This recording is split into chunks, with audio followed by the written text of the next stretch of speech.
Hi beautiful people, and welcome back to the channel. As you know, I told you we are going to talk about the home buying process. I have Brandy and Keisha with me today, and we're going to go through a couple of things. So all of us purchased homes this year, 2020, within about 2 weeks from each other. So your closing date was? June 26th. Mine was July 10th. I'm going to go with August 3rd. All right, so we know there's a lot to cover, so we're going to jump right in. All right, so what to have before you get started? First thing, tax returns. Actually, first thing you need to have is a job. Have to have a job. They're gonna want you to verify that you work. Absolutely. How many is it? 3 paychecks? Mm-hmm. Yeah. The last 3 paychecks. 3 paychecks and 6 months of bank state.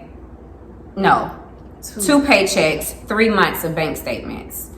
Credit score 620 or higher. A lot of people will say 580, but they'll try to get you to 620. They're gonna make you pay off something before if Right. it's not at the certain Right. place. And your debt to income ratio, you need to know what that is because that determines how much you are able to afford.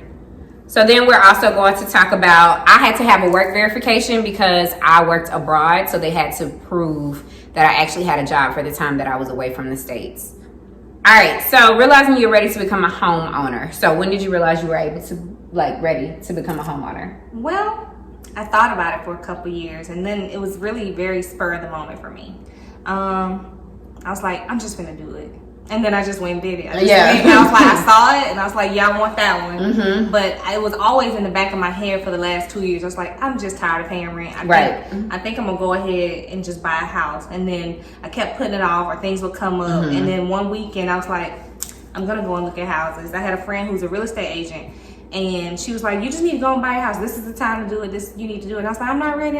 She was like, if you keep saying that, you'll never be ready. Right. And so I woke up one Saturday morning. I was like, I'm gonna go look at some houses. And it was just like that. And then a week later, I went under contract. It was very spur. Yeah, yours was quick. Yours is really quick. All right, when did you realize you were ready to become a homeowner? When I realized my rent was going up like $90, $100, and it had been going up every year. And it's a 1-bedroom apartment. It's in the city in Atlanta, but it's a 1-bedroom apartment. So for less than rent, I can get a 3-bedroom house. So yeah, it was that. It was a more of an investment, or just realizing that it could be cheaper to go ahead and get a home. Well, I've been thinking about it for a while, but because of me bouncing back and forth from being in the States and then going abroad and then coming back, when I came back, I decided I didn't want to rent. There's no way. I had been renting since 19. I was not about to keep doing that. So I was like, that's flushing money. I don't want to do it.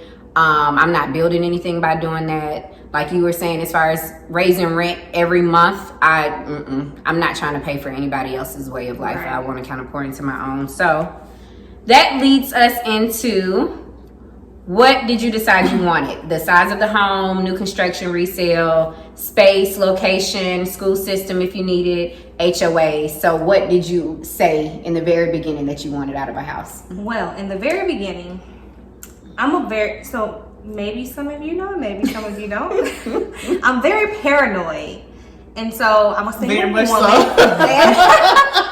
You know, it was all about safety for me. So I knew I wanted a garage because I don't like, when I go to work it's dark. When I come home it's dark. I don't like having to get out of my car, go up 3 flights of steps, or walk to a door to go in the house. So I was like, I need a garage so that I can just pull right in, close it down, and go in. I don't have to worry about nobody. So that was like a must-have. That was a must-have. Okay. And I wanted a gated community. Okay. So, and I knew I wasn't ready for. I'm not ready for like something. I'm not mowing the grass. I'm not just not going to do that. You need some low maintenance. So HOA was necessary for me because I'm not doing nothing outside.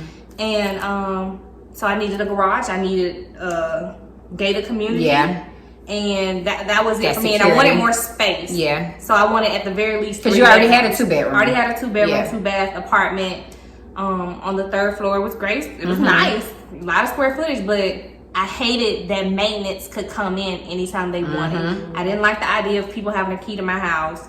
So I needed something because she's paranoid. You know, again, I felt like they were sitting on the couch eating all my snacks. One day I couldn't find my grits. And I was like, like, Maintenance I bet did it. maintenance came in here and ate my grits. Yes, you did. And Brady was like, Keisha, you tripping. And then I found the grits. But that's neither here nor less. I wouldn't have to think about that if they didn't have a key to my house. Truth. Just saying. Truth. Brandy. Location was important for me because I'm used to living in the city, so I didn't want to be too far from it. I don't know why. Like, we can go out right now. Besides the point, I wanted to be close to the city, and I wanted new construction to not have to worry about fixing up. My dad was very concerned about coming and fixing things. And I wanted to finish just the cute touches to the shower and the countertops. Yeah, the countertops and the floor. So I wanted the finishes. Mine was space. I have dogs. I wanted a backyard. I wanted enough space. I was actually thinking about my family reunion, which has nothing to do with my house, but I was thinking about my family reunion and family always coming in to visit and coming in town, and I wanted you to be able to come to my house. Like, I'm that person. I like people around just a little bit. Not too much. Her people are. Yeah, I like my people. you are. That's not I like my people. That is not right now. That is Don't not come open right now. invitation. Don't come up. That is not open invitation. All right, so after we decided like what our must-haves were, how did you find your realtor? Actually, my real estate agent, my realtor was actually the person who put me into my apartment that I'm currently in. Well, that I was currently in. So you already had a relationship. So we already had a relationship. She was my that was leasing smart. agent, turned friend. Okay. And she's also in real estate, but she does it, you know, On the she side does type of both. thing. Yeah. Until she can do it year round. Okay. And so, you know, she would talk about it with me, you know, from time to time, like, you just need to do it. You know, I know what you pay here. Like, why are you doing that to yourself when you can just have your own? And so I found her because I found the apartment, and she happened to be my leasing agent. Yeah, well, that was easy. Mine was social media and marketing. That was it. Social media and marketing. My realtor was someone who was very present online. I had come across her page a while ago, and she was in Atlanta. Perfect, clearly. That's where I was looking. And and she always like posted like frequently. So it was like Moscato Mondays and things like that. And she was somebody who always put a lot of knowledge out there for people to even like just catch. So it wasn't like, hey, pick me. It was more so of, hey, this is what you need to know. So I came to her page because I was just looking into the information about home buying, that it wasn't really or necessarily that I was looking for her type of thing, but it ended up working out.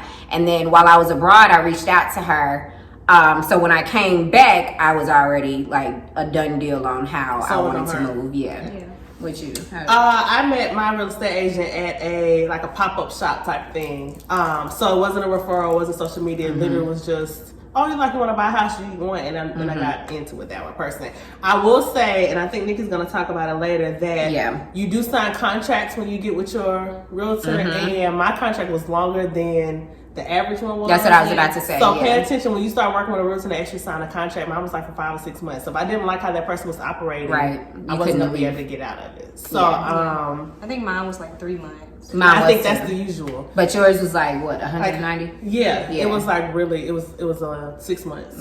So that's a lot. That's a long time. Because even when she was in the process of thinking of doing something else or trying to see what she could do. Else. Yeah, you know, the real estate agent was like, well, what contract are you under? And they were looking, I was like, I can't work with you because I'm not going to get the commission from it.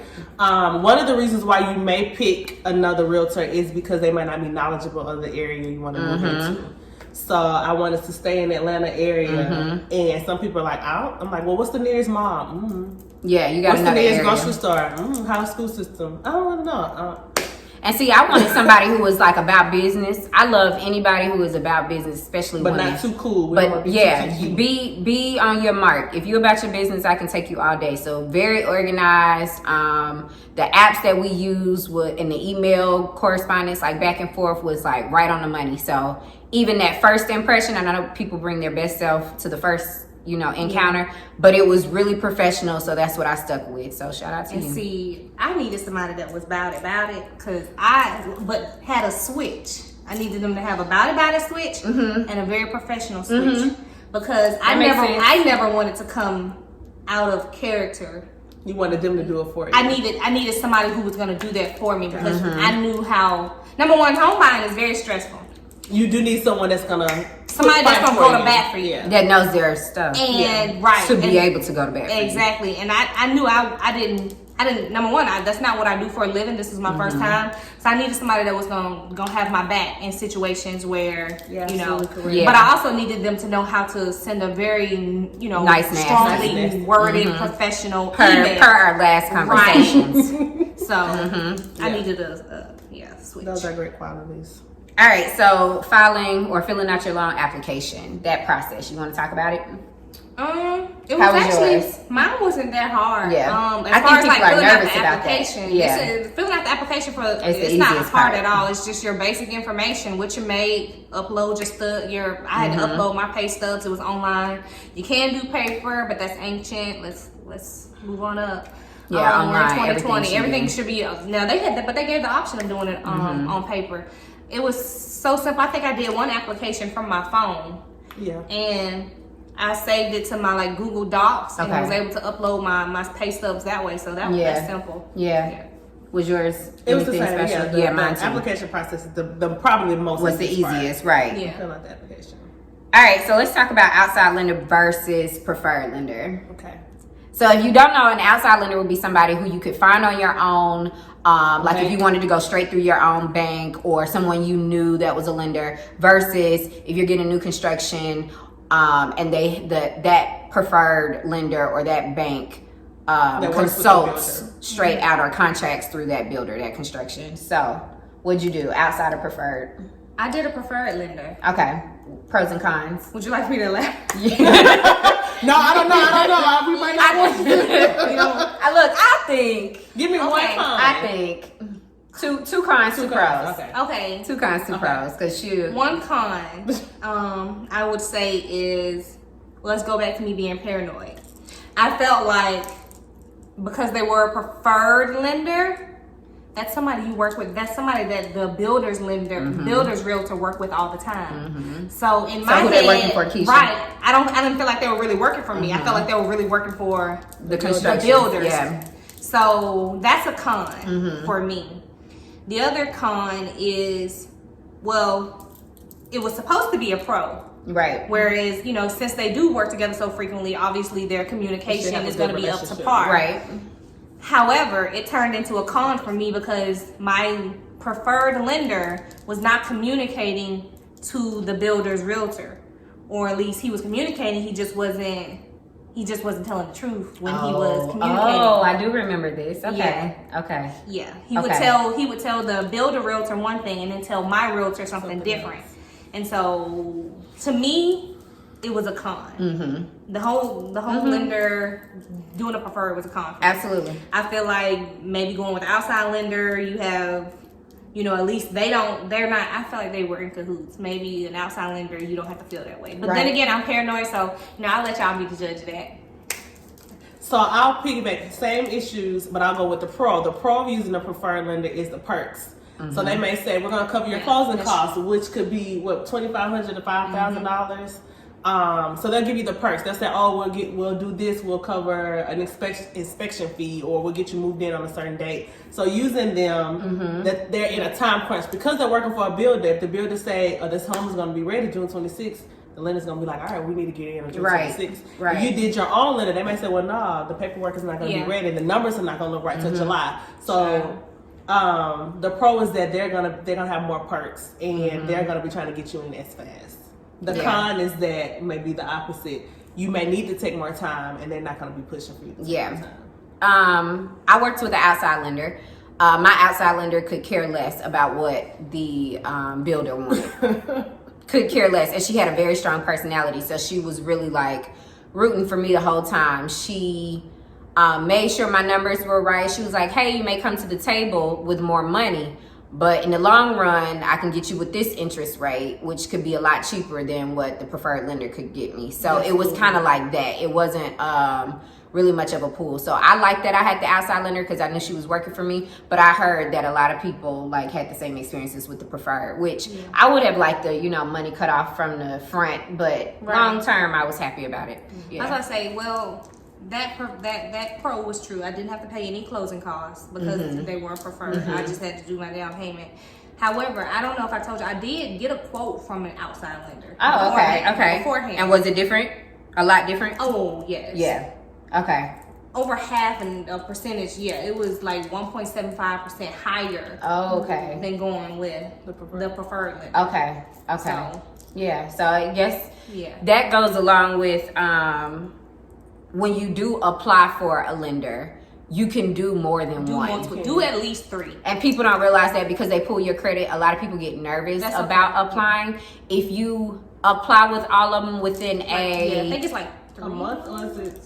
60 days. It's something like that. But you got. My thing is, you should be doing it within 30 days anyway. So. Right. So the key to that is your realtor. Yeah. Again, having your back and understanding that, because if your realtor is just trying to work with the preferred lender, then they'll try to hurry up and get you in. They're not thinking about, let's just take our time and look at all the options. And that way you can kind of weigh and say, well, no, this one has the best option. Let's see if they'll change theirs, because not everyone's in competition. Well, I can also say too, because I work with an outside lender, I was able to be approved before I found my house. Yeah, right. So I was that's a good approved. one. Yeah, I was approved. Yeah. So, but see, I didn't. So that's a difference. So That's a difference. we'll talk about that. When I got approved, when I applied with my lenders, my realtor recommended these lenders because that's who she's worked with before. So when I worked with them, they were able to approve me, tell me, hey, this is the rate we can get you at, this is how much house you can afford, and then that put me in a box of, hey, this is what I can approve. Which this is what I can afford. Be pre-qualified. I know I did the opposite. Pre-qualified and pre-approval are totally different. Mine pre-qualified me for an amount.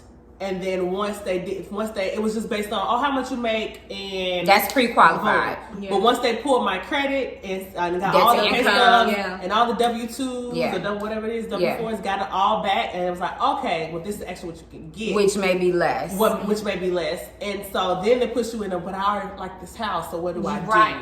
So don't look. Don't even look at houses. Don't even look at houses because you might fall in love with something that your W-2s say no, you're not getting that. Right. So because so when we say debt to income, that's literally how much money you owe monthly versus how much you make. So it's if you have your car note, your student loans, anything that reports to your credit, if you have those things that report to your credit and you dish out $2,000, $1,600 a month, something like that, they're going to put that against what you can afford monthly when it comes to a property, except for your rent. Your rent does not count against you. Can I add to that? Yeah, go for it. Student loans.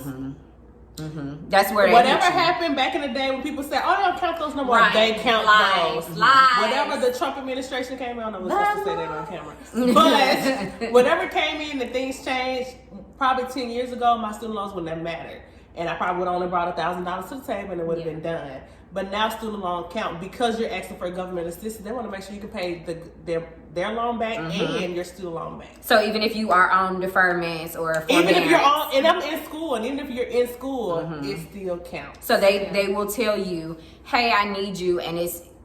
I had to start back paying my loan. Yeah, I was about to say they will tell you how much are you supposed to be paying monthly towards your student loans, and we're going to add that on top of your debt monthly, even if you're not paying it.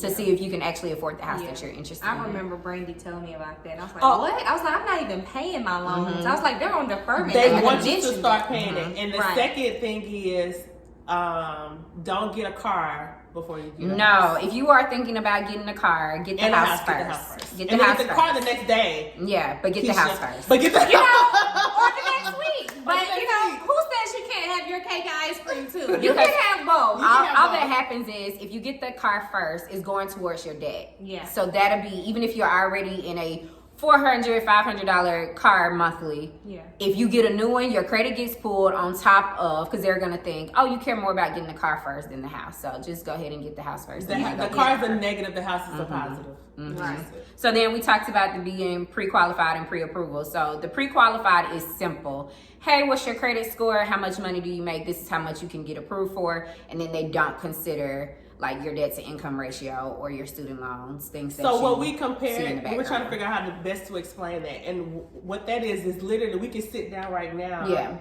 and within seconds say, oh yeah, you'll be pre-approved for this after running numbers. So that's almost going to an interview and saying, oh, your resume looks good, we're going to consider you for the job. Because they take about half of your income. You can think about it like that. That's what they say. Oh, you make $4,000, so roughly a little under $2,000 you'll be able to afford monthly. But what is it?